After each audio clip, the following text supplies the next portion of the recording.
ॐ अज्ञानतिमिरान्धस्य ज्ञानाञ्जनशलाकया चक्षुरुन्मीलितं येन तस्मै श्रीगुरवे नमः। ॐ विष्णुपदाय कृष्णपृष्ठाय भूतले श्रीमते भक्तिवेदान्ता स्वामिन्निति नामिने। नमस्ते सारस्वते देवे गौरवाणी प्रचारिणे निर्विशेषा शून्यवादी पाश्चात्यदेशतारिणे। वाञ्छाकल्पतरुवृक्ष कृपा सिन्धु एव च पतितानां पावनेभ्यो वैष्णवेभ्यो नमो नमः। नमो महावदान्याय कृष्णप्रेमप्रदायते कृष्णाय कृष्णचैतन्य नाम्ने गौरत्से नमः। हे कृष्णा करुणा सिंधु दीनबंधु जगत्पते गोपेशा गोपिका कांत राधा कांत नमस्तुते। तप्त कांचन गौरांगी राधे वृंदावनेश्वरी वृषभानुसुते देवी प्रणमामि हरिप्रिये। जय श्री कृष्णा चैतन्य प्रभो नित्यानंद श्री अद्वैता गदाधर शिवासादि गौर भक्त वृंद। हरे कृष्णा कृष्ण कृष्णा हरे हरे हरे रामा राम राम हरे हरे कृष्ण। आप सभी का स्वागत है आज के कार्यक्रम में। आप लोगों में से कोई नया भी है आज जो फर्स्ट टाइम आया हो क्लास में? हरे कृष्ण। तो ये कार्यक्रम हर संडे को होता है। यहाँ पे बहुत से लोग जो हैं वो हर क्लास में आते हैं। आज का सब्जेक्ट है आश्रय। आप लोग सब जानते हैं आश्रय क्या होता है। शेल्टर और प्लेजर, जो आनंद होता है, जिस आनंद के लिए हम जीते हैं। तो बेसिकली इन दोनों शब्द को ध्यान से समझिएगा, ये दोनों को रिलेटेड है। अगर शेल्टर नहीं है तो आनंद का कोई मतलब नहीं, और बिना शेल्टर के आनंद भी कोई मायने नहीं रखता। वो क्षणिक बोलते हैं उसको, थोड़े देर के लिए होता है। तो हम आज इस सब्जेक्ट को कवर करेंगे कि इनको कैसे हम समझें। जो शेल्टर है, जो आश्रय बोला जाता है, दोनों तरीके से ये लागू होता है। यद्यपि आप भौतिक संसार में हैं या आध्यात्मिक संसार में, दोनों ही जगह पे ये शेल्टर यूजफुल है। Useful in the sense required है, जरूरी है। तो हम आज इस पे चर्चा करेंगे। थोड़ी सी भूमिका हम रखते हैं कि ये शेल्टर और आश्रय जो आज हम कवर करने जा रहे हैं, हम कोशिश करेंगे कि हम आपस में इसको डिस्कस करके और समझें कि ये एक्चुअल आश्रय और ये जो आनंद है ये क्या है, और हमें कहाँ तक जाना है। इसके लिए क्या क्या डिफिकल्टीज हैं जिसके चलते हम नहीं कर पाते, और क्या क्या सुगमता है जिससे हम कर पाए। तो यहाँ से समझते हैं पहले शेल्टर को। शेल्टर जो है, इसको हिंदी में आश्रय बोलते हैं। हर व्यक्ति किसी न किसी प्रकार से किसी न किसी चीज के आश्रय में है।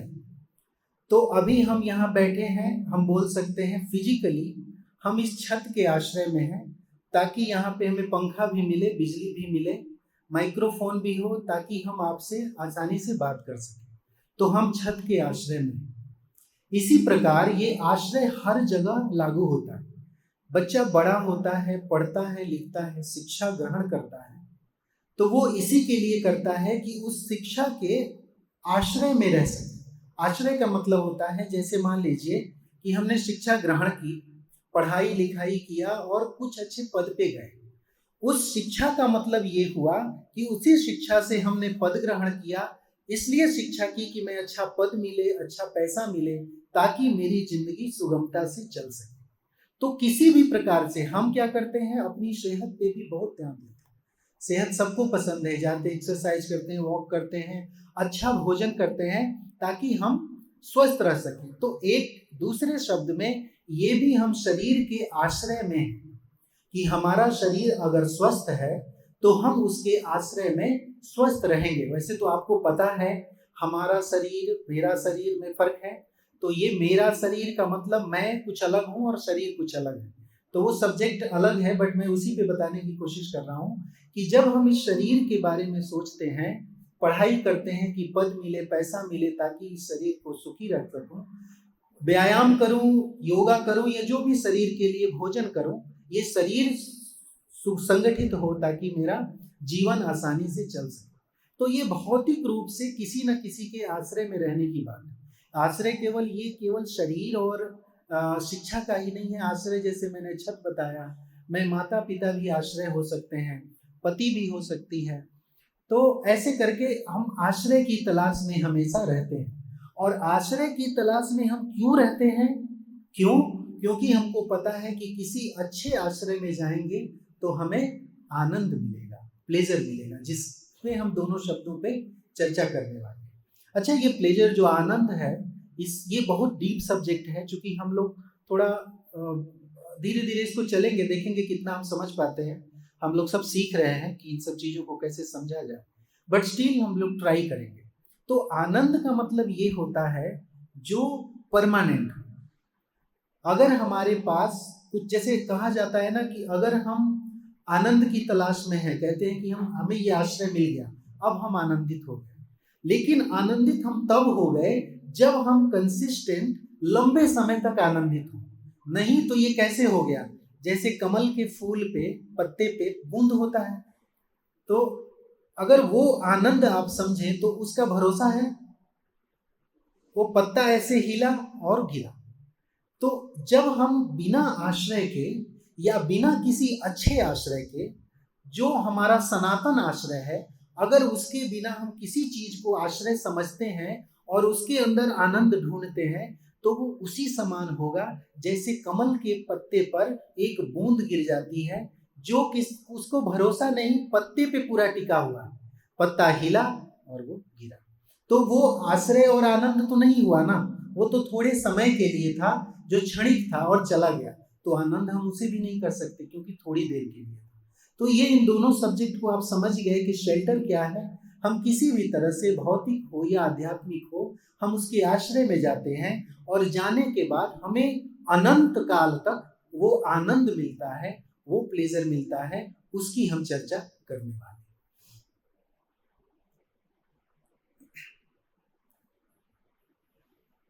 तो यहाँ पे स्लाइड पे आप देख सकते हैं, मैंने बताने की कोशिश की है यहाँ पे कि हम बहुत सारी चीज़ों को इकट्ठा करते हैं अपने जीवन में। कोई धन कमाता है, कोई शरीर कमाता है, अच्छी शरीर बना लेता है, बहुत सारी चीज़ें, कोई लेजर के लिए अपने बहुत सारे मतलब घर बहुत बड़ा कर लिया, बंगलो कर लिया, हर चीज की सुविधा वो इकट्ठा करता है।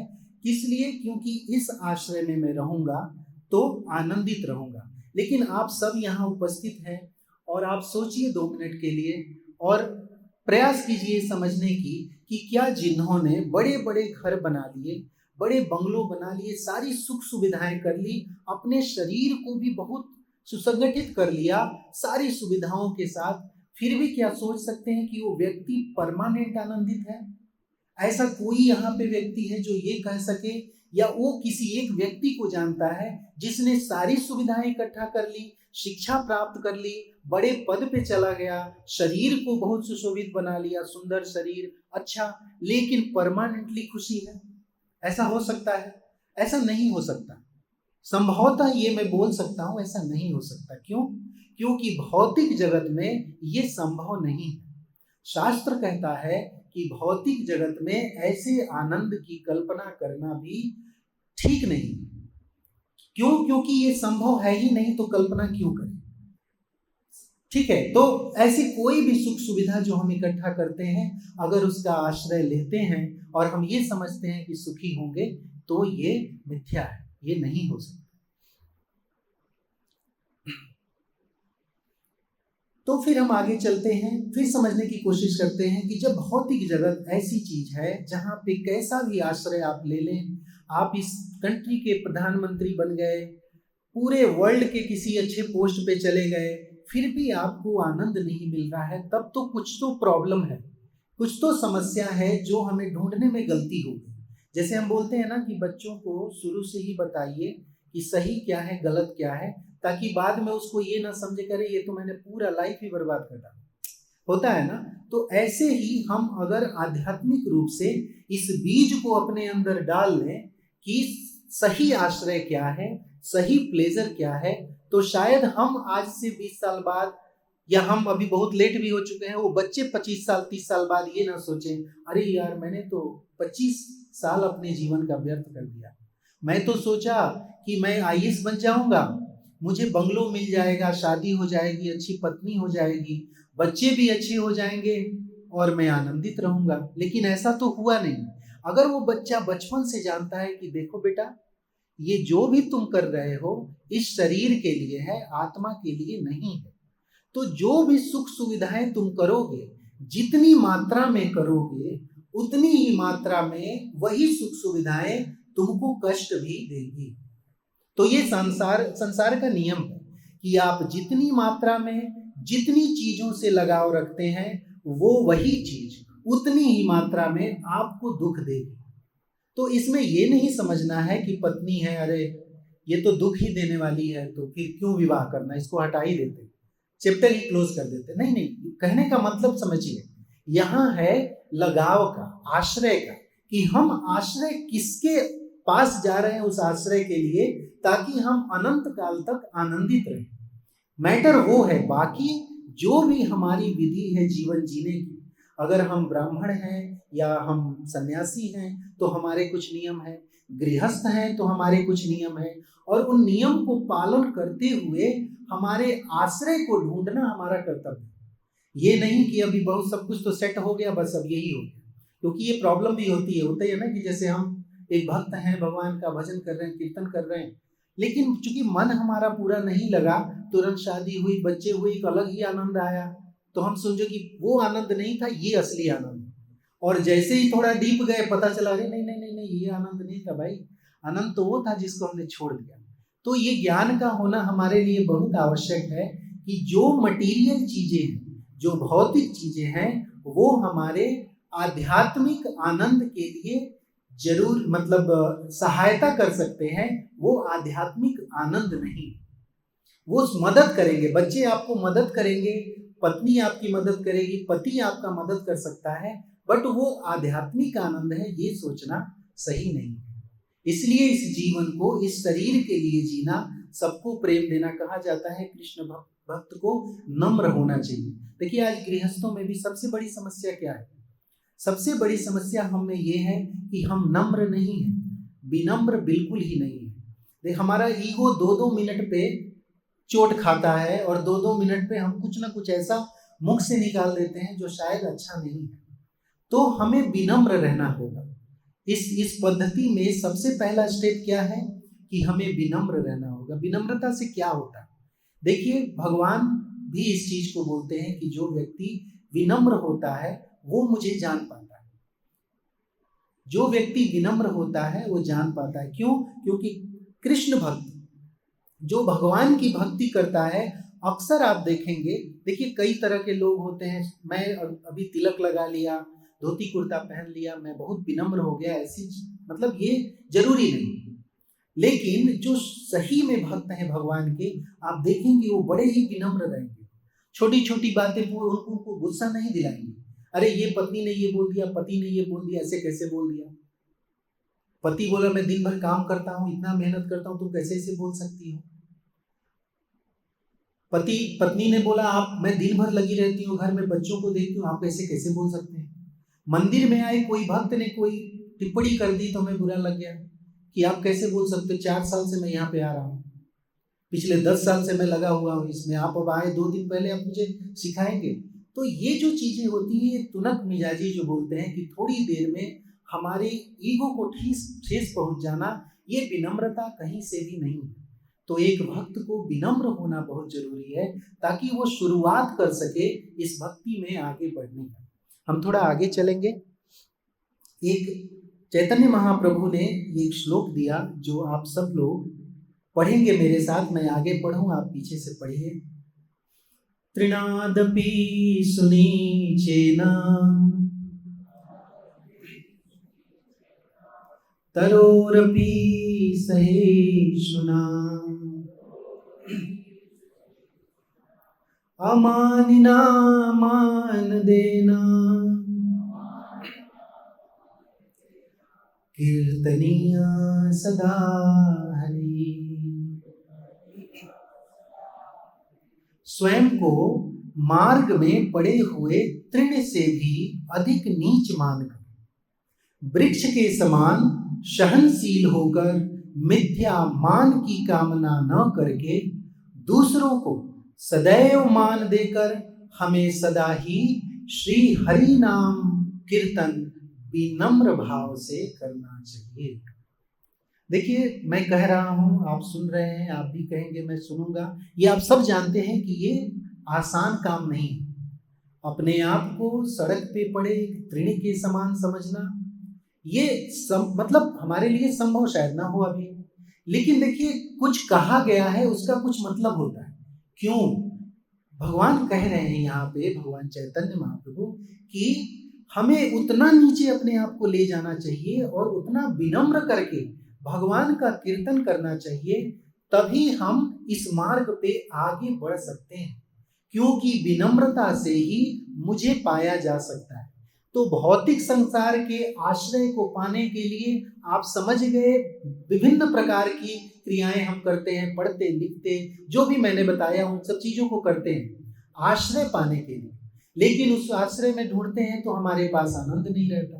फिर भगवान कहते हैं कि देखो, विनम्रता से मेरा आश्रय मिल सकता है, जो विनम्र रहेगा वो मेरे आश्रय को पा सकता है, वो मुझे जान पाएगा, ऐसा भगवान कहते हैं। चैतन्य महाप्रभु ने कहा है कि इस तरह से प्रैक्टिस करो, ऐसा बनने का प्रयास करो। अगर ऐसे प्रयास करोगे, ऐसा बनोगे, तो तुम भगवान के शरण में जा सकते हो, अन्यथा नहीं।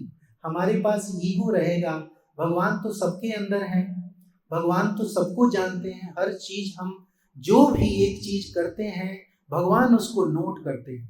हमारे हृदय में, सबके हृदय में भगवान है, हमारी हर एक क्रिया को भगवान नोट करते हैं लाइन बाय लाइन। कभी आप ये नहीं कह सकते कि हमने ये कर दिया छुपा के, भगवान को ये पता नहीं, ऐसे नहीं होता। मैं आगे बताऊंगा कि भगवान कैसे कैसी चीजों को नोट करेंगे और कैसे कैसे सजा देते हैं, उनको फल भोगना पड़ता है उसको। ये श्लोक है यहाँ पे, भगवान खुद स्वयं गीता में कहते हैं। गीता में भगवान कहते हैं कि मुझे विनम्र हो करके मेरा सुमिरन करो, मेरा कीर्तन करो, मेरा नाम जपो, तो मैं तुम्हें प्राप्त होऊंगा। देखिए उनके शब्द हैं, व्हाट कृष्ण सेज, आ ब्रह्म भुवना लोका पुनरावर्तिनोर्जुना। ठीक है, पीछे से बोलिए, मैं सोचा मैं ही बोल दूं। ठीक है, आप लोग पीछे से दोहराइए, अच्छा लगेगा। आ ब्रह्मा भुवना लोका पुनरावर्तिनोर्जुना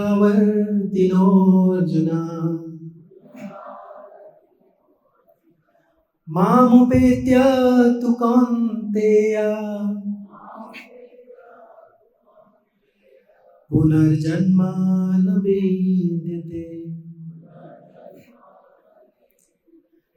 भगवद गीता 8वें अध्याय के 16वें श्लोक में भगवान कह रहे हैं, भौतिक संसार के उच्चतम ग्रह से लेकर निम्नतम ग्रह तक, तल तक, आपको तो पता है कैसे कैसे तल होते हैं, पाताल लोक से लेकर नीचे का तल और ऊपर जो देवता रहते हैं वहां तक।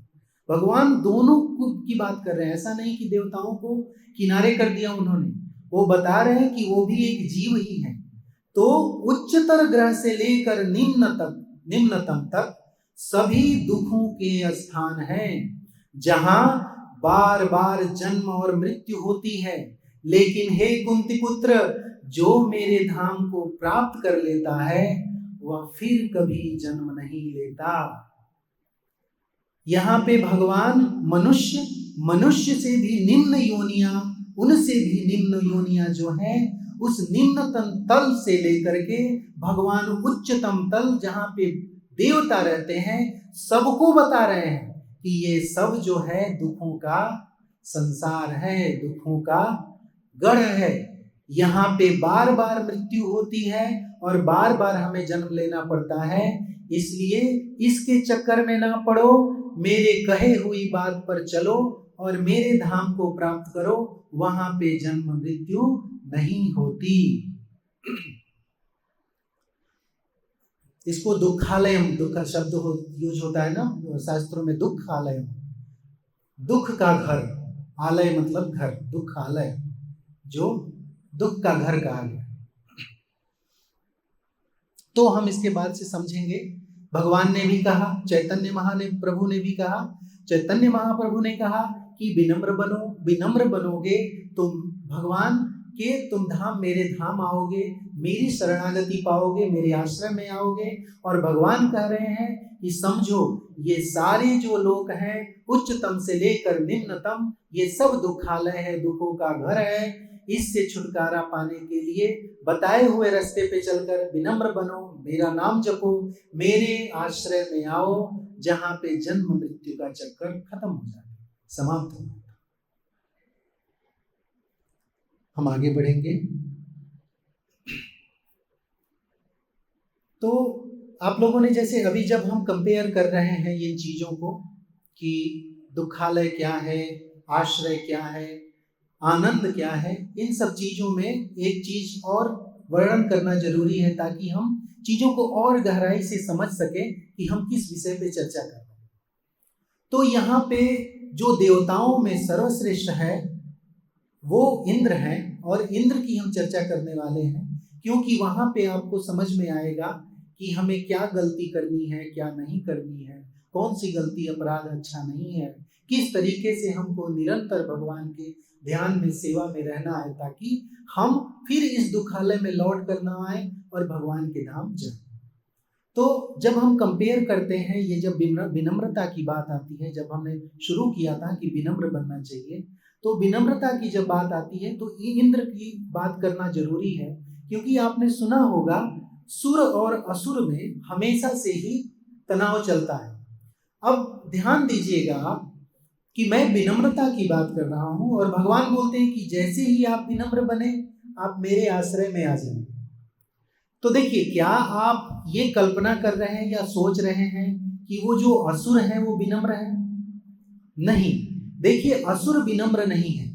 असुर को हमेशा एनवी रहती है, ईर्ष्या रहती है। किससे? इंद्र से। क्यों? क्योंकि जो वैभव की ये कल्पना कर रहे हैं उससे कोटि गुना ज्यादा वैभव इंद्र के पास है, इसलिए असुर हमेशा उससे एनवी करते हैं। लेकिन आप देखेंगे कोई भक्त कभी एनवी कर सकता है किसी से? अगर वो भगवान का भक्त होगा, जो विनम्र होगा, वो एनवी कैसे करेगा किसी से? वो तो उसको तो जो संसार में पाना था पहले ही पा चुका। जब पा लिया है तो फिर एनवी क्या करना? अभी आप अंतर समझिए। देखिए, विनम्रता से भगवान को पाना और भौतिक जो मेहनत करते हैं हम, उससे पूरे संसार का सुख पाना। तो एक तरफ जो असुर है वो सारा सुख प्राप्त करके भी असंतोष के कारण ग्रस्त है, जो इंद्र से तुलना कर रहा है कि अब इंद्र वाला पद चाहिए क्योंकि इंद्र ज्यादा सुखी है। इसमें क्या हो गया कि असुर के पास वो नम्रता, विनम्रता नहीं है जिसके लिए भगवान उसके पास नहीं। जैसे ही भगवान उसके पास नहीं है, उसके अंदर वो कलह शुरू हो गई कि नहीं, मुझे अब इंद्र की जगह लेनी है क्योंकि इंद्र ज्यादा सुखी, उसके साथ सारे वैभव है। लेकिन जब भक्त भगवान से विनम्रता के साथ जप करके उनके शरण में जाता है, जो कि पूर्ण आनंद है, ये कहा जाता है ना कि भगवान का, कुछ लोग कहते हैं कि भगवान के पास आनंद है। देखिए, ये वक्तव्य गलत है। भगवान के पास आनंद नहीं है, भगवान स्वयं आनंद है। कोई वस्तु आनंद नहीं है कि ये वस्तु है भगवान के पास दे दिए, ये वस्तु नहीं, भगवान स्वयं ही आनंद है। तो भगवान के जब आश्रय में हम जाते हैं तो हम नित्य आनंद में जाते हैं। इसीलिए जो भक्त है वो एनवी नहीं करते, किसी से ईर्ष्या नहीं करते कि अरे इसके पास ये है, रुको छीन ले, ये कर ले, वो करे। लेकिन जो व्यक्ति भक्त नहीं है, जिसके अंदर वो नम्रता विनम्रता नहीं है, वो एनवी करता है। जैसे राक्षस इंद्र के साथ। इंद्र एक बहुत ही महत्वपूर्ण व्यक्तित्व है। जैसे आप लोग को पता है, जैसे मैं बोल रहा था कि उच्चतम लोकों पे जो लोग हैं, जो पद है, इंद्र का भी एक पद है जहां पे व्यक्ति चेंज। भगवान ने क्या कहा कि उच्चतम लोक से लेकर निम्नतम लोक तक जीवन मृत्यु का चक्र चलता रहता है। इसका मतलब है कि इंद्र की भी मृत्यु होती है और दूसरा इंद्र उस पे विराजमान होता है। मतलब क्या हो गया, इंद्र जो है वो एक पद है, वहां व्यक्ति चेंज होता है। जैसे उस सिंहासन पे व्यक्ति बैठा, उस व्यक्ति को इंद्र कहा जाता है। यानी वहां भी जीवन मृत्यु चल रही है और निम्नतम लोग, भगवान वही कह रहे हैं कि इन लोगों से अगर तुमको जीवन मृत्यु से चक्कर से हटना है तो हमारी शरण में आना होगा, मेरी शरण में आना होगा, जिसके लिए उपाय भगवान ने स्वयं बताया कि मेरी नम्र हो, विनम्र हो, मेरी पूजा करो, मेरा नाम जप करो, मेरी सेवा करो। इस धर्म को करने से तुम मेरे आश्रय में आओगे और मैं तुम्हारा पालन पोषण करूंगा। तुम नित्य मेरी सेवा में रहोगे, तुम नित्य आनंद में रहोगे अगर तुम मेरे नाम। तुम्हें फिर इस जन्म मृत्यु के चक्कर में नहीं आना है। थोड़ी देर के लिए हम सोचते हैं कि अच्छा है ना यार, इंद्र के पद पे भी कभी चले गए तो क्या अच्छा आनंद होगा। लेकिन देखिए, इंद्र का पद पाना पहले तो इतना आसान नहीं है। बहुत कोई कर्म होगा, बहुत उच्चतम कर्म होगा, किसी ने उतने अनुष्ठान किए होंगे, शायद मिल भी जाए। लेकिन फिर भी ये बात ध्यान रखनी चाहिए कि हम यहाँ अनंत काल तक आनंद वाले आश्रय की बात कर रहे हैं, क्षणिक नहीं, उसका भी समय खत्म हो जाता है। हम बात कर रहे हैं जो आनंद अनंत काल तक रहेगा उसकी, और जो आश्रय हमें अनंत काल तक वो आनंद देगा उसकी। आगे बढ़ते हैं तो एक घटना यहाँ पे मैं बताना चाहूंगा। ये घटना इंद्र को बहुत, मतलब वो जैसे मैंने बताया वो बहुत महान व्यक्तित्व था, लेकिन वो भगवान का भक्त भी था। इंद्र भगवान का भक्त भी है, लेकिन उसमें एक प्रॉब्लम है कि वो भक्ति भी करता है भगवान की, लेकिन जो भक्ति का वैभव है उसको भी आनंदित करना चाहता है। जैसे मैंने बड़ा सा एक महल बनवाया भगवान के लिए कि चलो भगवान को हम यहाँ विराजमान करें, लेकिन उस महल के वैभव को देखकर मेरे अंदर भी ये लालसा जग गई कि मैं भी इसका भोग करूं। तो इंद्र का कैरेक्टर कुछ ऐसा है, वो भी भोगना चाहता है, प्लस भगवान का भक्त तो है, लेकिन ये जो क्षण भर का सोचना है कि मैं भी भोग करूं, ये उसके लिए कभी कभी बहुत कष्ट का कारण बनता है ना। एक बार क्या हुआ कि इंद्र जो है अपने वैभव में अपने पत्नी या जो भी सेवकों से पूजा करा रहा था, अपना वैभव में सम्मान पा रहा था, जो भी है। तब देवताओं के जो गुरु बृहस्पति है वहां पहुंचे, लेकिन इंद्र इतना मग्न था अपनी सेवा में कि वो नजरअंदाज कर दिया बृहस्पति भगवान पे, उन पे नजर ही नहीं डाला जो उनके गुरु थे। वो बड़ा दुखी हुए, लेकिन समझ गए कि ये इसके मन में भावना क्या चल रही है। ये भगवान को भोग देने की बजाय अपने भोग में लग गया। ये मन में उसके बात आई, बृहस्पति देव को उनको तकलीफ हुआ, वो वहां से प्रस्थान कर गए। लेकिन हुआ क्या, जब कुछ समय बाद बीता और उसको लगा कि यार मैंने कुछ तो गलती की है, बहुत बड़ी गलती हो गई कि हमारे गुरु आए थे और मैंने उनका स्वागत नहीं किया। देखिए, क्षण भर के लिए उसने क्या सोचा, क्षण भर के लिए उसने सोचा कि मैं भोग करूं। अच्छा ठीक है, गुरु आए हैं, बैठेंगे। देखिए, हमारे भी लिए ये सीख है, एक्चुअली इंद्र का एग्जाम्पल है, बट ये हमारे लिए बहुत बड़ी सीख है कि क्षण भर के लिए भी हमें इस तरह का वैष्णव अनादर, भगवान का अनादर नहीं करना है। हमें वैल्यू करनी है। अगर भगवान है घर में, हम मानते हैं, तो हमारा बनाया हुआ भोग भगवान को चढ़ना ही चाहिए। हम ऐसा नहीं होना चाहिए कि बोले अच्छा ठीक है जाने दो, चलो खा लेते हैं, बाद में बना के चढ़ा देंगे। नहीं, ये सर्वथा अनर्थ है। क्यों? क्योंकि आप भक्त हैं, आपने भगवान को विराजमान किया घर में और आप बना के भोजन तुरंत खा लिए, ये अनादर हो गया। ये देखिए, हम भगवान उस रूम में है, दरवाजा बंद है, उनको पता नहीं है, ऐसा नहीं सोचिए। भगवान उस इंद्र के भी हृदय में थे जो तुरंत नोट किए कि इसने तो भोगना प्रारंभ कर दिया। इंद्र का ये काम नहीं था कि वो भोगे, वो तो भगवान का दास है, सेवक है, उसके कुछ कर्तव्य हैं जो उनको निभाना है। वैसे ही जैसे हम भी भगवान के नित्य दास हैं, हमारे कुछ कर्तव्य हैं जो हमें निभाना है, उसको ध्यान रखें। भोगना, हम भोगने के लिए जन्म नहीं लिए, हम सेवा करने के लिए जन्म लिए हैं। क्यों? क्योंकि आप 2 मिनट के लिए सोचेंगे अपने आप में तो आपकी पूरी दिन की दिनचर्या किसी न किसी सेवा में जाती है, भले ही आप अपने शरीर की ही सेवा क्यों न करें। देखिए, हम प्रत्यक्ष रूप से ना कहें लेकिन अप्रत्यक्ष रूप में तो अपने शरीर की सेवा करते हैं कि नहीं? सब छोड़ दीजिए, पति की सेवा नहीं, पत्नी की सेवा नहीं, बच्चों की सेवा नहीं, अपने ऑफिस में हम किसी की सेवा नहीं करते, हम मान लीजिए।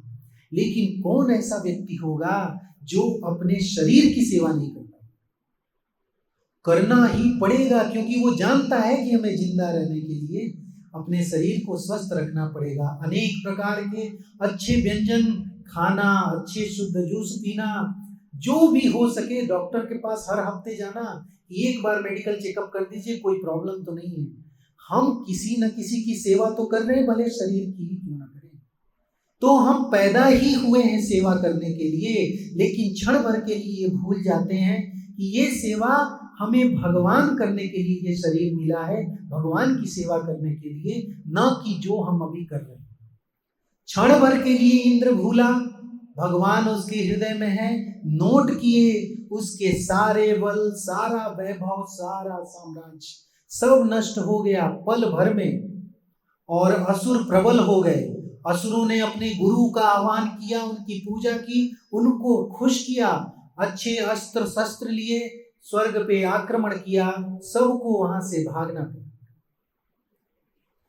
क्षण भर की गलती इंद्र से हो गई, सारा वैभव नष्ट।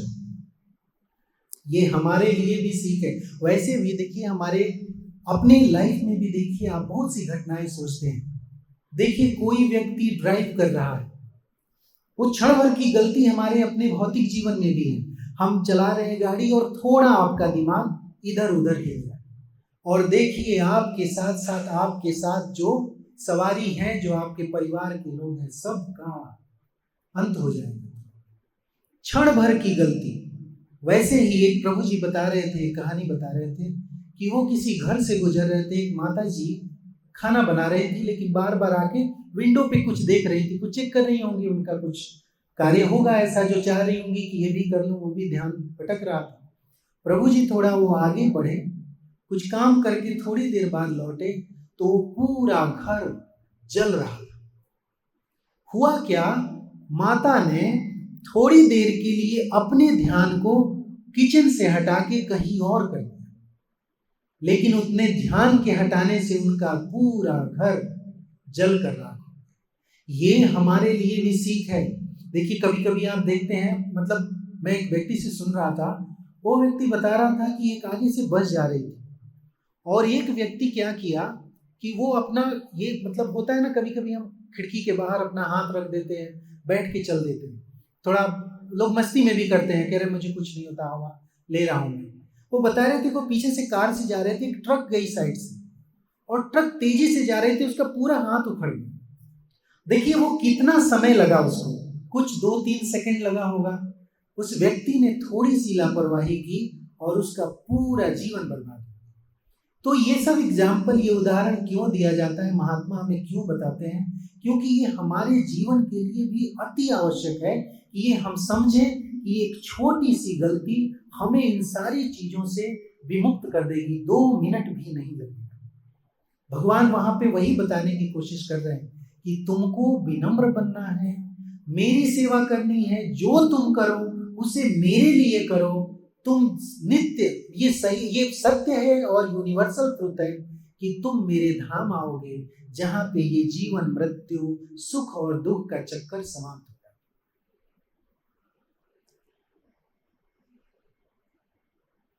अभी हाल ही में एक घटना हुई पुणे में, आप लोगों ने देखा होगा, दो आईटी के प्रोफेशनल थे, न्यूज में बहुत आया था। वो मतलब मैं ये नहीं कह रहा हूँ कि किसी ने सही किया गलत किया, मैं खाली ये बता रहा हूँ कि थोड़े क्षण में क्या हो सकता है। एक छोटी सी गलती, जो बच्चा चला रहा था वो 17 साल का था, कार चला रहा था, उसने पी रखी थी। सोचिए उसकी थोड़ी सी गलती किसी दो व्यक्तियों को जीवन भर के लिए खत्म कर दिया, मतलब वो फिर नहीं दिखेंगे अपने माँ बाप। ये छोटी छोटी घटनाएं हमें सीख देती हैं कि इवन आध्यात्मिक प्रैक्टिस करते हुए भी हमें प्रयास करना है। मैं मानता हूँ, मैं भी कह रहा हूँ, ये इतना आसान नहीं होता है। हम भी प्रैक्टिस कर रहे हैं, इसको कोशिश कर रहे हैं कि ज़्यादा से ज़्यादा करें। रोज गलतियां भी करते हैं, हमसे रोज गलतियां होती हैं, लेकिन हम चर्चा इसलिए कर रहे हैं कि यही एक मार्ग है। हम आपस में चर्चा क्यों करते हैं? क्योंकि जानना जरूरी है एक दूसरे से कि यही एक मार्ग है, हम साथ में आएंगे, यही एक मार्ग है जिससे हम सुखी हो पाएंगे, ताकि हमारे चिंतन में ये बात हो कि हमें थोड़े पल के लिए भी ये गलती नहीं करनी है कि हमें भगवान से विमुख होना है। इसीलिए सबसे अच्छी बात क्या है, भगवान को ऐसे केंद्र में लाइए, ऐसे केंद्र में लाइए कि जब आपकी इच्छा भी हो वहां से भटकने की, तो भगवान बोले हे कहाँ जा रहे हो, ये मुझे बीच में बिठा के तुम किधर चल दिए। ऐसा होता है ना, जैसे मान लीजिए भगवान को आपने विराजमान किया, एक फोटो ही सही, मंदिर जब आप घर में बनाते हैं, लाते हैं भगवान को, तो आपके मन में ये रहता है, परसेप्शन ये क्रिएट हो जाता है कि भगवान तो है। तब आप भोग लगाते हैं, भगवान की सेवा करते हैं, सुबह जाते हैं, फूल लाते हैं, भगवान को चढ़ाते हैं। देखिए कहीं ना कहीं आपने भगवान को केंद्र बना लिया, क्योंकि भगवान आप जो मैं कुछ पा रहा हूँ, या मेरे साथ अच्छा हो या बुरा हो, ये आपकी ड्यूटी है, आप ही सर्वे सर्वा हैं। तो भगवान क्या हो गए, केंद्र में आ गए। जैसे ही भगवान केंद्र में आते हैं और आप थोड़ा भी भटकने की कोशिश करते हैं, भगवान हाथ पकड़ के लाते हैं, नहीं नहीं नहीं, गलत दिशा में जा रहे। क्या असुरों के साथ कभी भगवान ने ऐसा किया? देखिए असुर पुत्र के साथ कर दिया भगवान अपने प्रहलाद महाराज, उन्होंने भगवान का आश्रय लिया। तो एक तरफ देखिए यहाँ कंपैरिजन हम कैसे कर सकते हैं कि हिरण्यकश्यपु और प्रहलाद महाराज, तो एक ने भगवान की शरण नहीं ली, वो भौतिक जीवन में इतना मस्त हो गया कि वो स्वयं ही भगवान बनने की कोशिश कर लिया, लेकिन प्रहलाद महाराज ने वहीं भगवान का आश्रय ले लिया। तो जब भी कुछ बुरा होता, जब भी कुछ भटकते, हाथ पकड़ के भगवान, नहीं नहीं नहीं, इधर नहीं, इधर नहीं, ये अग्नि है, इधर जल जाओगे, यहाँ कूदे हो, नहीं नहीं, इधर कहाँ कूद गए, चलो ऊपर चलो। कहने का मतलब है कि जब हम भगवान के आश्रय में चले जाते हैं तो रिस्पॉन्सिबिलिटी भगवान की होती है। देखिए ऐसा नहीं समझना चाहिए कि एक बार हम भगवान के आश्रय में चले गए तो हमारे पास दुख नहीं है। दुख और सुख हमारे कर्मों के हिसाब से मिलता है, लेकिन होता क्या है, जैसे हमारे संत बताते हैं, साधु बताते हैं कि जब हमें दुख मिलता है तो भगवान चूंकि हमारे अंदर, हमारे केंद्र में बैठे हैं, वो हमें प्रेरणा देते हैं कि इस दुख से तुम कैसे निकलो। लेकिन जब हम उनके आश्रय में नहीं है तो क्यों प्रेरणा देंगे? हम आपस में लड़ेंगे, मरेंगे और एक दिन खत्म हो जाएंगे यहाँ से। तो ये यहाँ पे स्टोरी बताने का मतलब ये था कि देखिए क्षण भर की गलती से क्या क्या हो सकता है और हमें वो क्षण भर की गलती क्यों नहीं करनी चाहिए। अगला जो है पॉइंट कि भगवान की या और भी जो वैष्णव हैं उनकी उपेक्षा करना, भगवान के जो संदेश है उसकी उपेक्षा करना, ये भी एक बहुत बड़ी प्रॉब्लम है जिससे हमको बचना चाहिए। ये भी एक आसुरी प्रवृत्ति है कि कोई कोई बोलेगा है भगवान नहीं होते, कहाँ कोई हो, तुम देखे हो तो दिखाओ। देखिए कभी भी कोई अगर ऐसे कहता है तो उसको थोड़ा समझाने की कोशिश कीजिए कि ये बताओ, मैं मानता हूं कि भगवान सर्वस्व है, तुम नहीं मानते, ठीक है, तुम क्या ये मानते हो कि यहाँ हवा है? तो बोलेगा ही, क्योंकि वो साइंस को मानता रहेगा, बोले हाँ हवा है, तो बोले दिखाओ। देखिए कोई भी चीज हमें डायरेक्ट नहीं सोचना चाहिए, ऐसे सोचिए कि हवा जो है वो ऐसी चीज है जिसको हम अपनी आंख से नहीं देख सकते। वैसे ही ये शरीर जो है भौतिक है, भगवान को हम अब इस आंख से, माइक जो आंख है, जो भौतिक आंख है, इससे हम नहीं देख सकते। उनको देखने के लिए स्पिरिचुअल आंख चाहिए। तो ये डिस्कशन ही नहीं होना चाहिए भगवान को। देखिए, ये विश्वास की बात है जो हमारे संत परंपरा से चली आई, गुरु परंपरा से चली आई। ब्रह्मा जी ने देखा, ब्रह्मा जी ने उनसे बात की, ब्रह्मा जी ने नारद जी को बताया, ये श्रृंखला चली आई। तो फिर हमारे गुरुओं ने बताया कि हाँ, भगवान है, ऐसे दिखते हैं, ऐसे बांसुरी है उनके हाथ में, वो बांसुरी बजाते हैं, नृत्य भी करते हैं बड़े प्यारे से। तो हमें ये मानना चाहिए कि भगवान है और उनको केंद्र में रख के उनकी सेवा करनी चाहिए। तो यहाँ पे हम कुछ उपेक्षाओं की बात कर रहे हैं कि आध्यात्मिक जगत में भी, आध्यात्मिक स्तर पे भी हम उपेक्षा करते हैं। जैसे जप कर रहे हैं, जप करते करते कुछ दिन किए, हम सोचते हैं कि अरे यार, इससे क्या होने वाला है, ठीक है ना, आज नहीं हुआ तो चलेगा, कल नहीं हुआ तो चलेगा, ऐसे नहीं। देखिए, आप 1 माला करें या 2 माला करें, जितना भी करें, आपको प्रयास करना चाहिए कि मन से भगवान को बैठा करके आगे माला को करें कि भगवान आप बैठिए, मैं आपका नाम ले रहा हूँ, आप सुनिए। वो एक ही माला क्यों न करें, करें, उसकी उपेक्षा ना करें। भगवान के नाम में, भगवान में कोई अंतर नहीं है। भगवान का नाम और भगवान दोनों एक ही है। इसलिए भगवान के नाम का जब भले ही आप 1 माला कर रहे हो, भगवान को सामने बिठाइए। आप अपने सोफा पे बिठाइए, चेयर पे बिठाइए, या नीचे मंदिर में बैठ के कर रहे हो, बिठाइए, आप यहीं बैठिए, हमें आपका नाम जप करना है। सुनिए, देखिए, तो मैं अच्छे से नाम आपका ले रहा हूँ।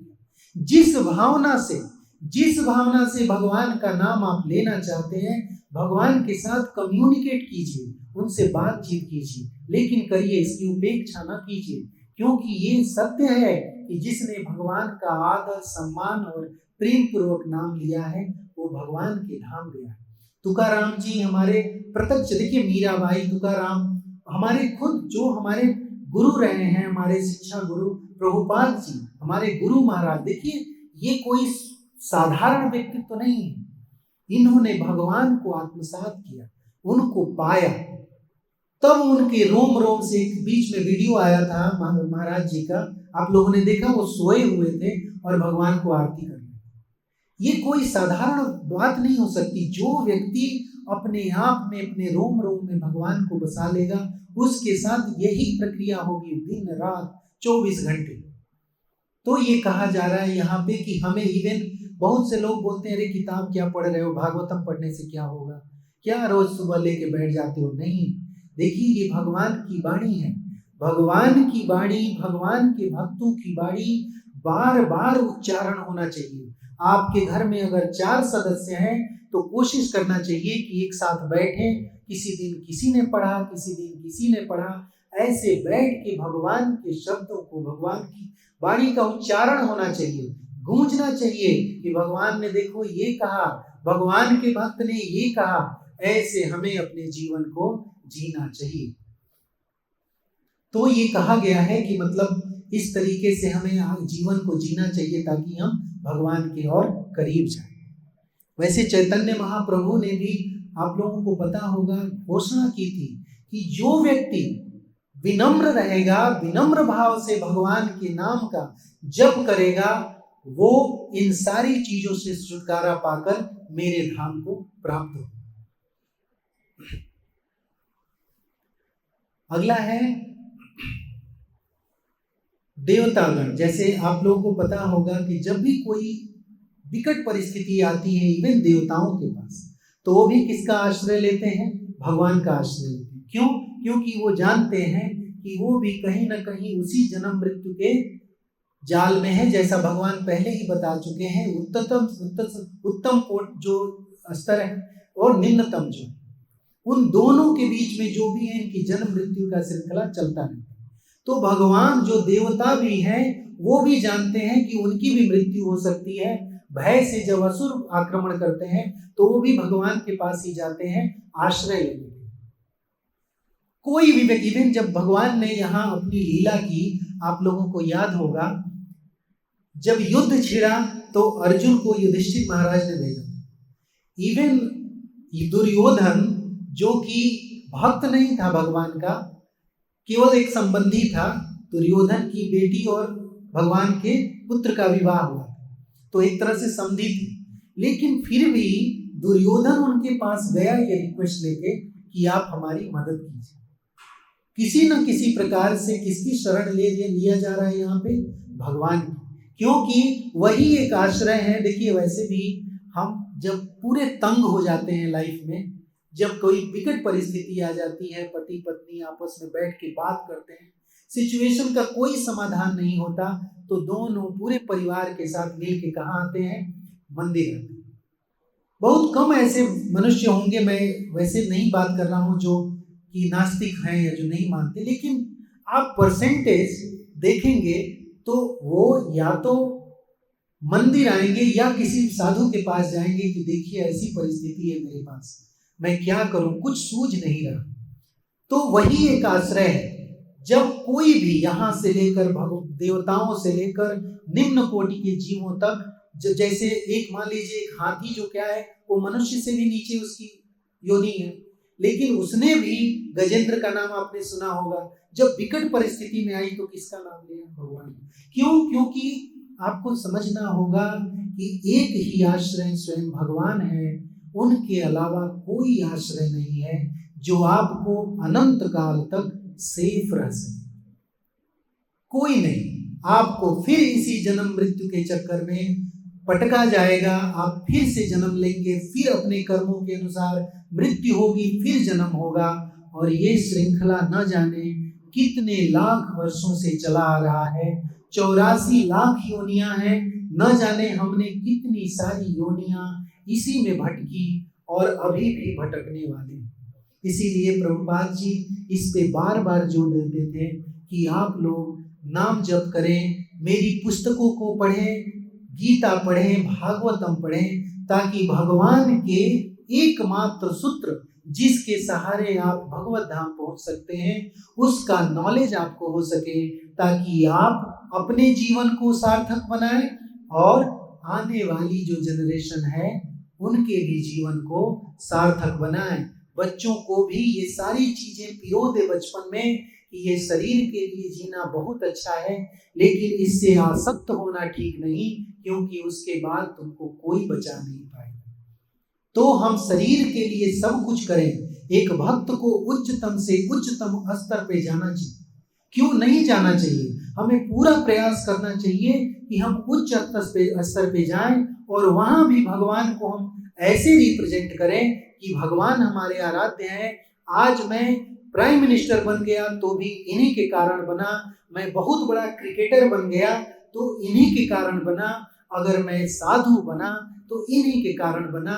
जब ये भावना से हम भौतिक जगत में भी मेहनत करेंगे तो भगवान हमें इस भावना का आदर करेंगे, वो स्वीकार करेंगे कि ये कर तो रहा है भौतिक कार्य, लेकिन सारे जो परिश्रम के जो परिणाम है वो किसको दे रहा है? वो मुझे दे रहा है। क्यों? क्योंकि उसका मानना है कि मैं निमित्त हूँ, मेरे से ये चीजें होने वाली नहीं थी, आपके कारण ये सारी चीजें हुई। भले ही वो कितना ही परिश्रम ना करे, लेकिन फिर भी फल को किसको दिया? भगवान को। कि भगवान आज मैं IAS बन गया, आज आपके चलते बना, इसके सारे सूत्रधार आप हैं, आप किसी को कुछ भी बना सकते हैं। तो इस बात का ध्यान रखना चाहिए कि कभी भी हमारे ग्रंथों, हमारे साधुओं, हमारे जो नाम जप की प्रक्रिया है, भागवतम है, पढ़ने की प्रक्रिया है, इन सब चीजों को कभी उपेक्षा ना करें, नहीं करनी चाहिए। ये सारी चीजों से हमारा पतन होता है, हम भक्ति से दूर जाते हैं। जब तक आप इसमें आएंगे नहीं, इसको प्रैक्टिस नहीं करेंगे, आप इसमें ग्रो नहीं कर पाएंगे।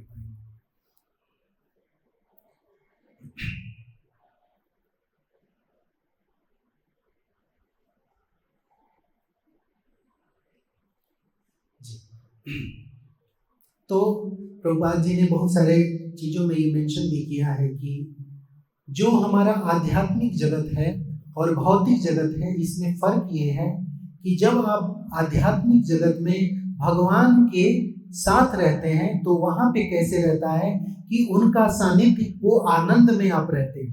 ऐसे एक क्षण, एक सेकंड भी नहीं हो सकता जब आप भगवान की सेवा में ना हो।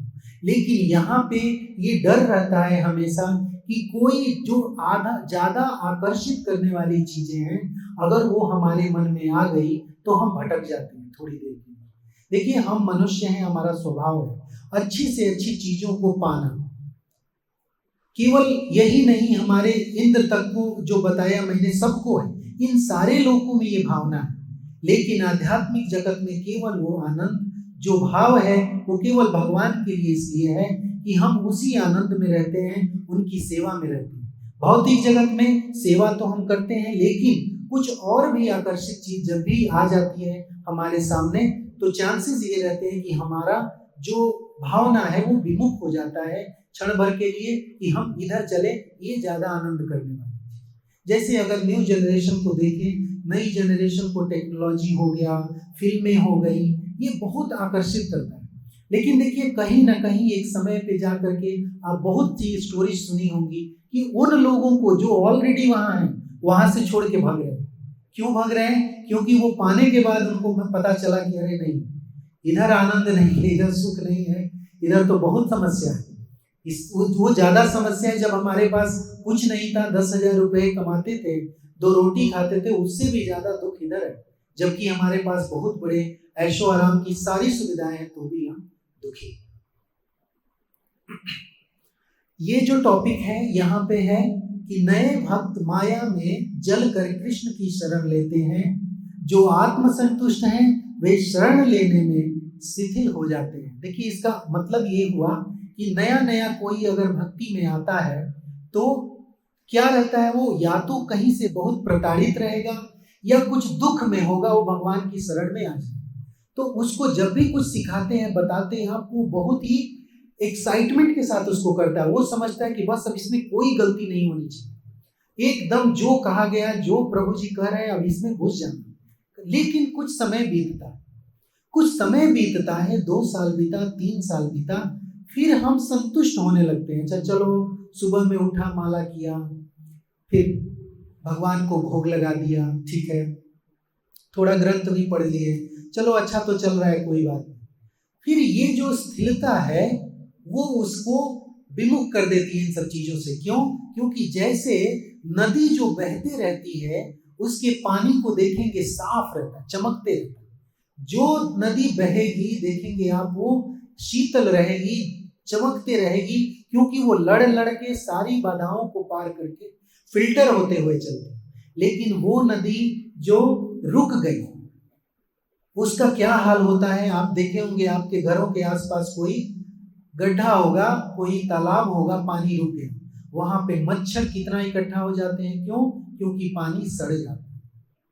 वैसे ही है भक्ति में भी, जब आप घुसते हैं बहुत एक्साइटमेंट रहता है, कुछ समय बीतता है, स्थिर हो जाते हैं। जब स्थिर हो जाते हैं तो हमें ये रूटीन लगने लगता है।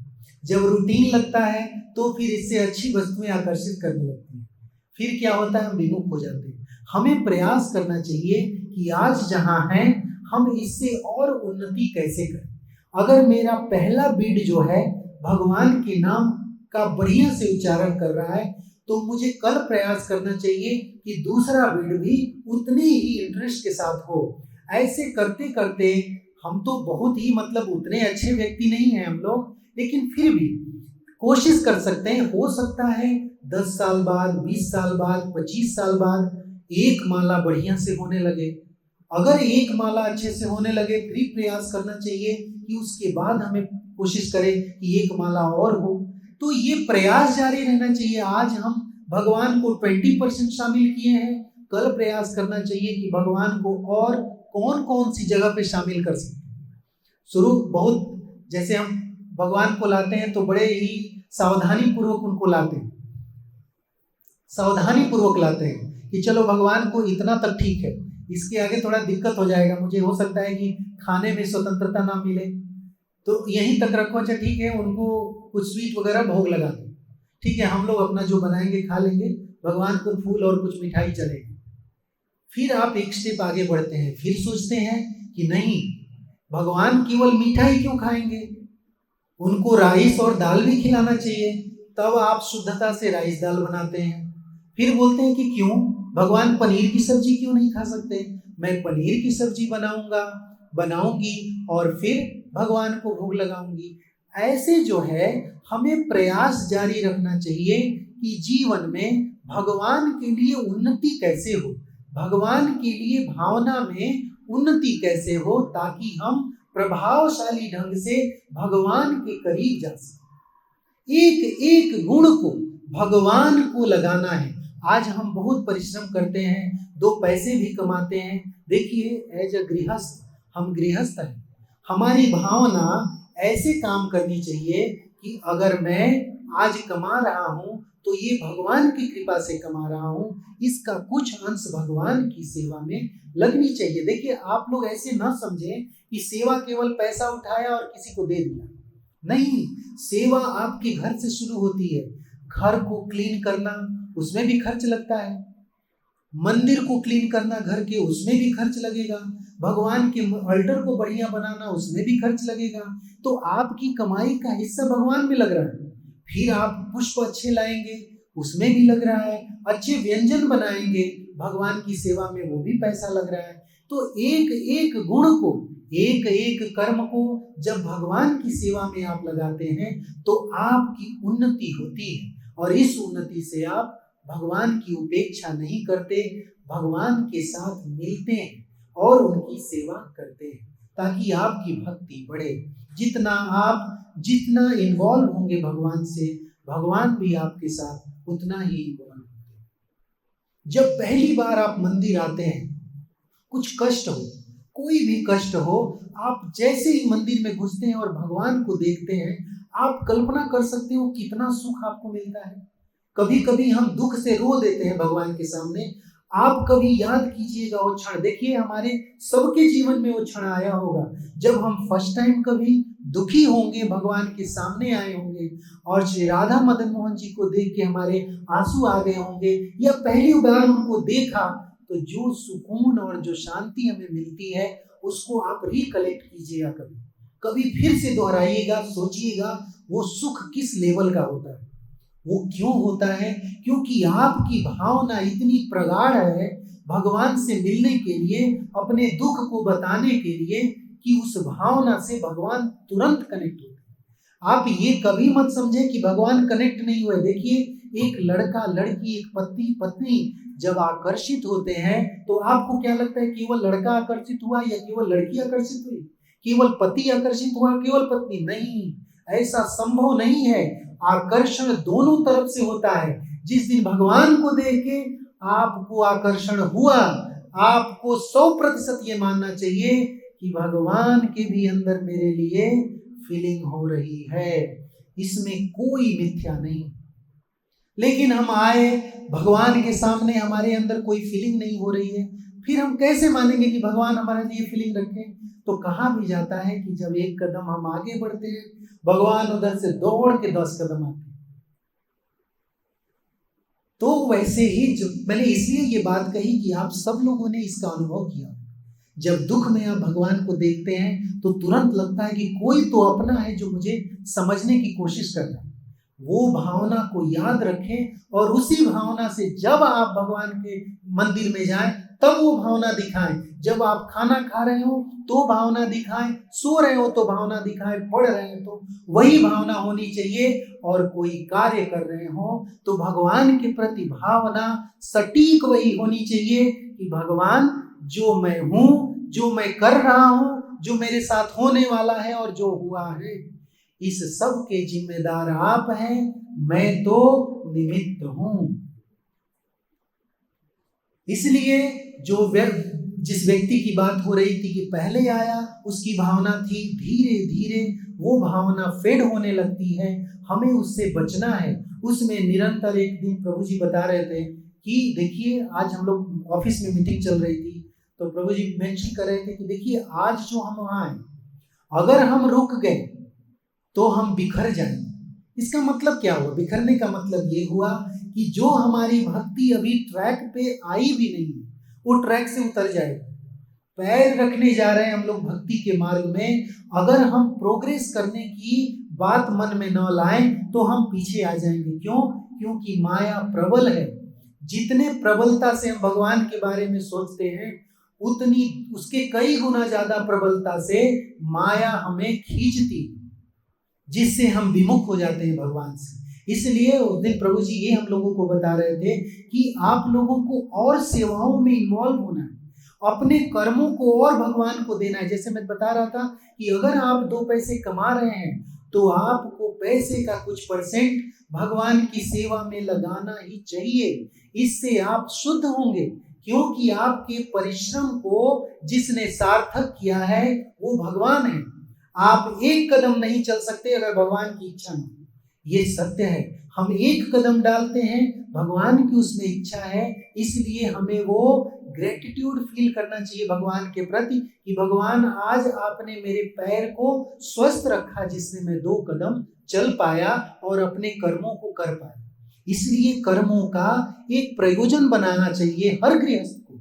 क्यों? क्योंकि साधु आपके लिए कर्म कर रहे हैं, साधु आपके लिए जी रहे हैं। कि गृहस्थ जो चारों तरफ भटके हुए हैं, जो भगवान से विमुख हो गए, बच्चे भगवान से विमुख हो गए, उनको हम भगवान से जोड़ें ताकि ये जन्म मृत्यु के चक्कर से वो निकल सकें। जो भगवान कह रहे हैं कि उत्तम लोक से लेकर जो उच्चतम लोक है, उससे लेकर जो निम्नतम लोक है, इन सब में जो जीवन मृत्यु का चक्र है, इनसे निकलने का एकमात्र उपाय है कि आप अपनी सेवाओं को मेरे अधीन लाओ, आप विनम्र बनो, मेरा जप करो और कर्मों को मुझे अर्पण करो। इस तरीके से, इस पद्धति से आप मेरे आश्रय में आओगे और मेरे आश्रय में अनंत काल तक चलने वाला आनंद है और वो आनंद आपको मिलेगा। तो ये एक केवल अंतर था, जैसे कि मैं बताना चाह रहा था। मैं इसलिए बता रहा था कि कुछ समय के बाद हम शिथिल होने लगते हैं। जैसे प्रभु जी उस दिन बता रहे थे हम लोगों को कि आप लोग थोड़ा और आगे डीप जाइए, सेवाएं कीजिए। जैसे एक मैंने बताया कि अपनी कमाई का कुछ हिस्सा हमें लगाना चाहिए, वो किसी भी तरीके से लगाइए। भगवान को घर में लाइए, अल्टर बनाइए, भगवान के लिए भोग लगाइए, उनके लिए सुबह जाइए, ताजे पुष्प लाइए।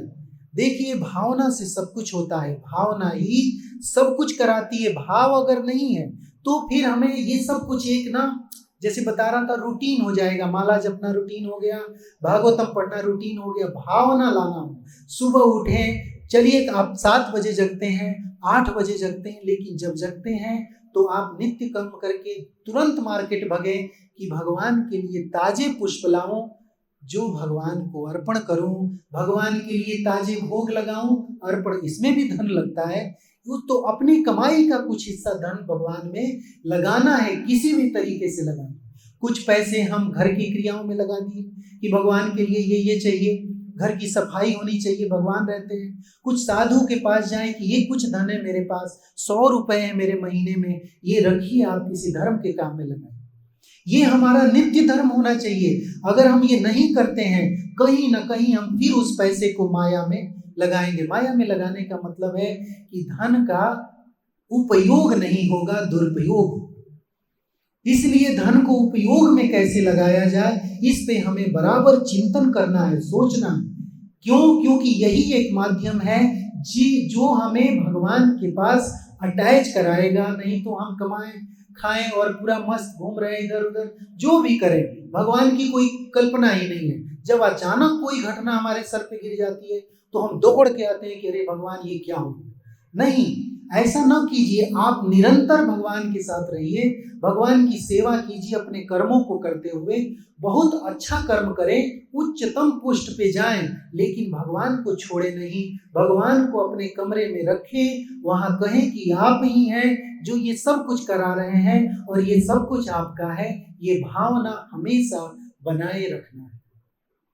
नहीं तो कुछ समय बाद कुछ करें, कुछ करते गए, करें, रूटीन बना लिए, दिल से कुछ किया नहीं, तो फिर स्थिरता आ जाती है। स्थिरता आने में फिर वही नदी के समान हम बन जाते हैं, जिसकी पानी रुकने से पानी सड़ जाता है और उसका कुछ काम नहीं आता।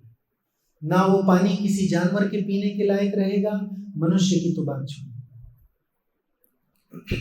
आगे बढ़ते हैं। ये श्लोक है, इसको उसी से रिलेटेड है, मैं पढ़ देता हूँ मेरे ख्याल से 8 बज गया प्रभु जी, 5, अच्छा ठीक है,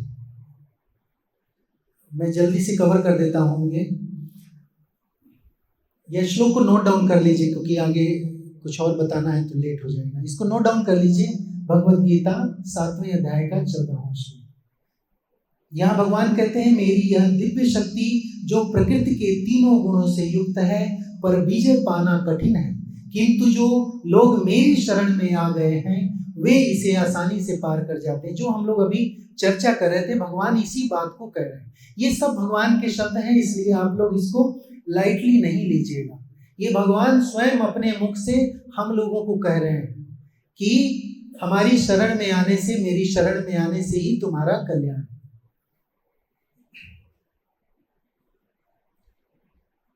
ये भी है, ये बताइए टॉपिक है कि हम लापरवाह हो जाते हैं जब हम आश्रय नहीं लेते भगवान का।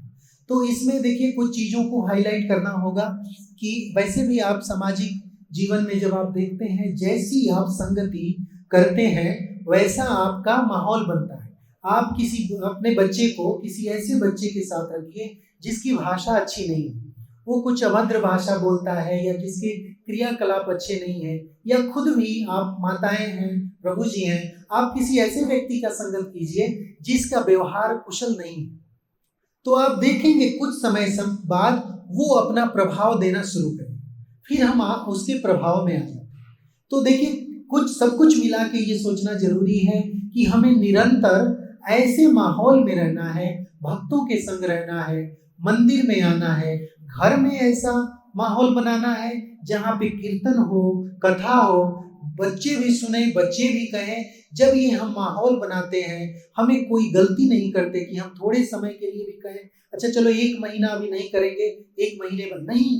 देखिए अगर पूर्ण मात्रा में किसी कारणवश न करें, लेकिन आंशिक रूप से न छोड़ें। क्यों? क्योंकि वहां थोड़ा भी लापरवाही आपको वही काम हो जाएगा जैसा हम पहले चर्चा कर रहे थे इंद्र के साथ क्या हो। इसलिए हमें लापरवाही नहीं करनी है। अगर कोई विकट परिस्थिति आ भी जाती है, उस परिस्थिति में भी हमें इसका ध्यान रहना चाहिए कि भगवान ही है इस परिस्थिति के भी कारण, वही दिए हैं, इसलिए उस समय भी उनको छोड़ना नहीं। जो हमारा दिनचर्या है भगवान के लिए, उसको निरंतर करते रहना है, उसमें कोई लापरवाही नहीं होनी चाहिए। और सारे देखेंगे आप दूसरे भी धर्म हैं, उनमें इन सब चीज़ों को बड़े ही प्रबल रूप से बताया गया। आप क्रिश्चियनिटी जाएं या इस्लामिक आप टेक्स्ट देखेंगे तो उसमें पूरी तरह से धमकी दिया गया, तुमने ये नहीं किया तो ये हो जाएगा, ये नहीं किए तो ये हो जाएगा, सब कुछ इस तरह से डरा के। बट हमारा देखिए, भगवान बांसुरी बजाते हैं, भगवान नृत्य करते हैं, ऐसा कभी कहीं सुना आपने? ये महानता है हमारे धर्म की। ये जो सनातन धर्म है, इसकी ये महानता है कि हमें ऐसे प्लेफुल वे में भगवान के साथ जुड़ना है। कोई डर, देखिए समस्या तो आपको बताई जाएगी, एक तरफ खाई है और एक तरफ अच्छा रास्ता है, तो आपको बताने वाला ये बताता है कि देखो सावधानी से चलो, सब लोग तो चल रहे हैं अच्छे से, अब तुम आपका मन किया कि नहीं मैं ट्राई करता हूँ इधर जाने, तो देखिए खाई में तो गिरना है, वो तो स्वाभाविक है कि गिरे। लेकिन जो एक ओवरऑल फिलॉसफी है हमारी, इतनी साफ, इतनी निर्मल, इतनी स्वच्छ है कि बताया गया है कि भगवान के साथ आप खेल सकते हैं, भगवान के साथ आप नृत्य कर सकते हैं, भगवान के साथ बैठ के आप भोजन कर सकते हैं, भगवान को बना के खिला सकते हैं और वही भोग प्रसाद के रूप में आप खा सकते हैं। ऐसा कहीं नहीं। इतनी सुगमता, इतनी सरलता और इतनी स्वाभाविक चीज भगवान ने और हमारे गुरुओं ने हमारे सामने रखी। इसलिए हमें इसको बहुत ही कठोरता से समझना होगा, निश्चय करना होगा कि हम कोई ऐसी गलती ना कर दें कि हम इन सारे रास्तों से विमुख हो जाएं जो हमें हमारे गुरुओं ने बताई, हमारे साधुओं ने बताई, हम इससे विमुख ना हो जाए। इसलिए हमें हमारा प्रयास हमेशा रहना चाहिए, क्योंकि भगवान के प्रति जो भावुकता है, जो आस्था है, वो सदैव बनी चाहिए। देखिए दुर्योधन समधी था भगवान का, सब कुछ जानता था, लेकिन उसके अंदर भावना थी क्या भगवान के प्रति? कहां कहां नहीं अपमान किया, क्या मिला? आप गति भी देखिए, गति भी क्या हुई, ये सारा चीज हमारे सामने है। भगवान ने अपने क्रियाकलाप से सब कुछ बताया। भक्तों के लिए भगवान विकट परिस्थिति में खड़े। महाभारत से पहले जब बलराम जी ने कहा कि ये हमारे सगे संबंधियों के बीच ये लड़ाई हो रही है, कृष्ण मैं इसमें हिस्सा नहीं लूंगा, भगवान ने क्या कहा? भगवान ने कहा कि ठीक है आप जाइए, बट मैं ऐसी विकट परिस्थिति में अर्जुन को नहीं छोड़ सकता। सोचिए कितनी भक्त वत्सलता है भगवान में कि देख रहे सब संबंधी हैं, लेकिन उनका भक्त कौन है? अर्जुन। भगवान बोले नहीं, मैं भले युद्ध न करूं, ये संबंधियों का युद्ध है, मैं किसी को मारूं नहीं, लेकिन अर्जुन को मैं इस परिस्थिति में नहीं छोड़ सकता। इवन सोचिए ना, उनके विपरीत विपक्ष में भीष्मदेव युद्ध कर रहे हैं, जो भगवान के बहुत बड़े भक्त थे, उनके लिए भी भगवान कूद गए। जब भीष्मदेव ने प्रतिज्ञा ली कि या तो पांडव रहेंगे और नहीं तो वासुदेव श्री कृष्ण को शस्त्र उठाना पड़ेगा, उनको प्रतिज्ञा तोड़नी पड़ेगी, वहां भगवान ने देखा ये तो मेरा भक्त है, इसकी बात झूठी ना हो, इसलिए भगवान ने वो पहिया, रथ का पहिया लेकर के उतर गए। और उस समय दोनों चीज बताई गई है। देखिए जब भीष्मदेव तीर चला रहे हैं, भीष्मदेव बहुत बड़े योद्धा थे, वो अपने गुरु परशुराम जी को भी पराजित कर चुके थे। तो अर्जुन क्या थे? अर्जुन को जब बाण चला रहे थे एक के बाद एक, और अर्जुन को पसीना पसीना, उन्हें भगवान देख के भयभीत हो गए। भगवान को भय नहीं होगा, बट वो एक्टिंग कर रहे थे कि अरे मेरे भक्त को ऐसा, एक तरफ एक भक्त है जिसको बचाना है, एक तरफ एक भक्त है जो ये प्रतिज्ञा कर चुका है कि आपको अस्त्र उठाना ही पड़ेगा। दोनों का मान रखने के लिए भगवान अपने बात को दरकिनार कर दिए। मुझे कोई बात छोड़ने वाला बोले, रण छोड़ बोले, कुछ भी बोले, लेकिन मेरे भक्त का अनादर, अपमान या उसका हानि नहीं होने चाहिए। भगवान इतने श्रेष्ठ हैं। तो इसलिए हमें ये ध्यान रखना चाहिए कि हमारे कर्मों को भगवान के लिए लगाएं। इन सब चीजों को जो शास्त्र कहते हैं गहनता से अपने मन में लाएं, ताकि हमारी मन को कोई विकृति इधर उधर ना लेके जाए। भगवान के शब्दों को, भगवान के जो भक्त हैं उनके शब्दों को, जो उनके पार्षद हैं उनके शब्दों को कभी आप विफल ना होने जाने। निरंतर उनका पालन करें, कोशिश करें, संभवतः जितना कर सके आगे बढ़ने का प्रयास करें। 2-3 स्लाइड और है। जब तक हम भौतिक संसार के कष्टों को नहीं जानते, हम कृष्ण की सुंदरता का आश्रय नहीं ले सकते।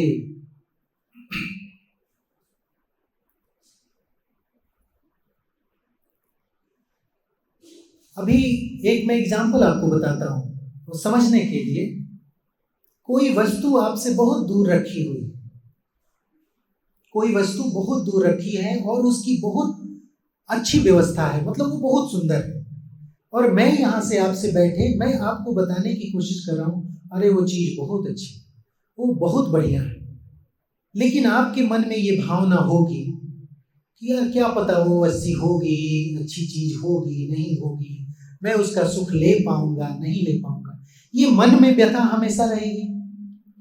कभी आप किसी ने कुछ कहा और तुरंत आप मान ले ऐसा होता है? नहीं होता है। हमारा मन हमेशा ये सोचता है सच में होगा क्या, सच में होगा क्या। लेकिन कोई प्रामाणिक आदमी जो तुरंत वहां से होके आए और वो बताए कि अरे यार मैं अभी गया था वहां, अरे अभी देखा, ये जो कह रहा है बात 100% सही है, तब आपकी भावना क्या होगी? तब आप विश्वास करना शुरू करेंगे कि अरे हाँ यार ये तो देख के आए। वैसे ही ये क्यों मैं बताया आपको?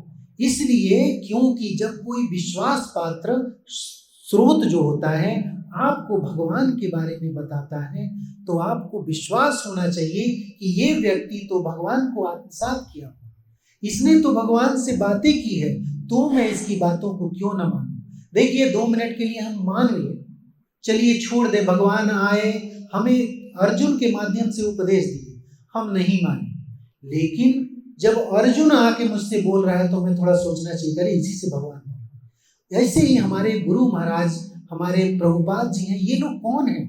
ये भगवान से मुलाकात किए हुए व्यक्ति हैं, जो भगवान को आमने सामने बात कर चुके हैं। ये भगवान से नित्य लीला में रहते हैं।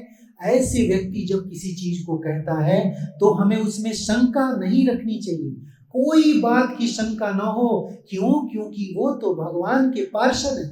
वो भगवान से जो सुने हैं वो भगवान से सुन के हमें बता रहे हैं। कभी कभी प्रभुपाद जी का सुना होगा आपने, ये लिखे भी हैं। वो लिखे हैं कि ये सारे शब्द वो बोलते थे ना कि मेरे बुक को पढ़ो, मेरी बुक को पढ़ो। उसमें कहने का मतलब उनका ये था, और बताते थे कि ये जो लिखा हुआ है ये एक एक शब्द मेरे नहीं है, ये एक एक शब्द मेरे लिखे हुए नहीं है। कौन लिखा? ये भगवान ने। देखिए बहुत बड़ी बात है। कोई भी साधु जब अपनी बात को बोल रहा है, नहीं नहीं ये मैंने नहीं लिखा है, क्योंकि बहुत सारे आपने कहानियां भी सुनी होंगी कि भगवान आके लिख के चले गए, ऐसी स्टोरीज है। वैसे ही ये प्रभुपाद जी कह रहे हैं कि ये जो लिखा हुआ है ये मेरे लिखे हुए, मेरे शब्द नहीं है, ये भगवान के शब्द हैं। इसीलिए मेरी पुस्तकों को पढ़ो और उसका पालन करो ताकि तुम इस जन्म मृत्यु के चक्कर से बाहर निकल सको। ये लास्ट स्लाइड है, इसके बाद श्लोक है, फिर हम खत्म करेंगे। वृक्ष की छाया का आश्रय। देखिए ये एग्जाम्पल इसलिए बताया गया है कि जब भी धूप होती है और कहाँ पे हम सोचते हैं कि नहीं नहीं वृक्ष के पास नहीं जाना, ये समझते हैं वृक्ष की छाया भगवान की छाया के समान है।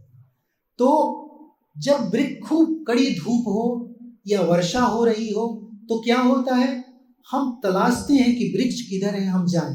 अच्छा ये बताइए, किसी में आप हम सब हैं, कभी हमने वृक्ष के पास जाके ये पूछा है कि वृक्ष मैं तुम्हारे पास खड़ा हो सकता हूँ क्या, मैं तुम्हारा आश्रय ले सकता हूँ क्या? नहीं, कभी नहीं पूछते। जैसे ही धूप दिखी दौड़ के बाहर, बारिश हुई दौड़ के भागते हैं। लेकिन जब खूब अच्छा मौसम होता है तो हम वृक्ष के पास जाते हैं? नहीं जाते। सेम वही परिस्थिति हमारी अभी है। भगवान का आश्रय, जब खूब तेज धूप हुआ तो भागे, कुछ तो गिरा हमारे सर पे, दौड़े भगवान ये हो गया, क्या हुआ, बचा लीजिए। बारिश होने लगी, वैसे ही कोई और विकट परिस्थिति आई, दौड़ के हम चले गए, भगवान बचा लीजिए। लेकिन जब अच्छा मौसम है, सारी सुख सुविधाएं हैं, अच्छी मर्सिडीज आ गई, 4 BHK बंगलो मिल गया, सब कुछ सुख शांति है, अच्छा वैभव है, तब हम कहते हैं कि चल ठीक है आज नहीं जाएंगे, कल चलते हैं। कल तब तक कोई गेस्ट आ गया, उसकी खातिरदारी में लग गए, नहीं नहीं कल नहीं चलते, ऐसा करते हैं, रुको मैं देखता हूँ अगले हफ्ते छुट्टी लेता हूँ तब चलेंगे मंदिर। कहने का मतलब ये है, अगर इसको डीप सोचें आप तो आपको भगवान का आश्रय, आप सुख में हो तब, दुख में हो तब, भगवान का आश्रय निरंतर रहना चाहिए। भगवान के लिए जो आपका भाव है वो निरंतर रहना चाहिए। आज दुख है तो, सुख है तो, या कैसी भी परिस्थिति है। और ये भी नहीं पूछना है भगवान से कि मैं आपके आश्रय में आऊं क्या, नहीं, वो तो दोनों हाथें खोल के हमारे लिए तैयार है कि तुम आ जाओ, मेरे गले लग जाओ। कहने का मतलब ये है कि हमें किसी भी परिस्थिति में भगवान के लिए पूर्ण रूप से इच्छा रखनी होगी और उनके बताए हुए रास्ते पे चलना होगा, ताकि हम भगवान के आश्रय में जा सकें। ये श्लोक से मैं इस प्रोग्राम का एंड करूंगा। ये श्लोक मैं इसलिए कहना चाह रहा हूं कि ये श्लोक जो है हमारे लिए समझने के लिए सार है कि हमें जो जीवन मिला है ये किस लिए मिला है। तो इसको पढ़ेंगे हम लोग साथ में, मैं पढ़ता हूं, आप लोग दोहराइएगा। श्रीमद् भागवतम फर्स्ट कैंटो के दूसरे अध्याय का 28वां और 29वां श्लोक। ये मैं फिर से अभी पढ़ रहा हूं, इसलिए मुझे दिखा तो मुझे लगा कि ये काफी रिलेवेंट है आज के सब्जेक्ट से, तो मैं सोचा आप लोगों से शेयर करूं। वासुदेवा परा वेदा, वासुदेवा परामखा, वासुदेवा परा योगा, वासुदेवा परा क्रिया, वासुदेवा परम ज्ञानम, वासुदेवा परम तपः, वासुदेवा परो धर्म, वासुदेवा परा गति। इसमें सब कुछ है, एक एक चीज मैं पढ़ता हूं, आप लोग सुनिए। प्रकट शास्त्रों में ज्ञान का अंतिम उद्देश्य भगवान श्री कृष्ण है। यज्ञ करने का उद्देश्य उन्हें प्रसन्न करना है। योग उन्हें प्राप्त करने के लिए है। सभी सकाम कर्म अंततः उन्हीं के द्वारा पुरस्कृत होते हैं। वे परम ज्ञान हैं और सभी कठोर तप उन्हें जानने के लिए किए जाते हैं। धर्म उनकी प्रेम पूर्वक सेवा करना है। वे जीवन का सर्वोच्च लक्ष्य हैं। अब देखिए, आप जितना हम लोग अभी तक कहे सुने, सब कुछ इसमें आ गया। सब कुछ आप पढ़ लिख रहे हैं, शरीर को बना रहे हैं। जो भी क्रिया इस संसार में करते हैं, पूजा करते हैं, यज्ञ करते हैं, वेद सीखते हैं, जो कुछ भी करते हैं, वो किसके लिए है? वासुदेव भगवान श्री कृष्ण चंद्र के लिए है। ये वेद कह रहा है श्रीमद् भागवतम के पहले कैंटो के दूसरे अध्याय के 28वें और 29वें श्लोक में। आप लोग इसको जरूर पढ़िएगा। जो जो श्लोक जो बताया जाता है, आप लोग प्रैक्टिस रखिए कि लिख लें और घर जाके उसको जरूर देखें। आप सबके पास भगवत गीता और श्रीमद् भागवतम है। जिसके पास न हो, कोशिश कीजिए ले लीजिए। वहाँ गेट पे पूछ सकते हैं कहाँ मिलेगा। आप सबके पास भगवत गीता जरूर होनी चाहिए, पहली पुस्तक। और दूसरी पुस्तक अगर संभव हो तो भागवतम जरूर रखें। एक एक श्लोक डेली पढ़ें। इससे घर का माहौल शांत बनता है, भगवान की उपस्थिति होती है। जब भी भगवान का नाम लेते हैं, शास्त्र कहता है भगवान सेकंड भी नहीं लेते हैं, वहां तुरंत खड़े हो जाते हैं। ठहरते क्यों नहीं? ठहरते इसलिए नहीं कि हम शायद उस भाव से निरंतर भगवान का नाम नहीं लेते। लेकिन नाम लेते ही वो आते हैं, ये सत्य है। लेकिन रुकते इसलिए नहीं कि हम उस भावना से निरंतर भगवान को स्वागत करके अपने घर में विराजमान नहीं करते कि नहीं अब आ गए हैं, आपको बैठना ही है, जाना नहीं। ठीक है, हरे कृष्णा। आप सबका बहुत बहुत धन्यवाद।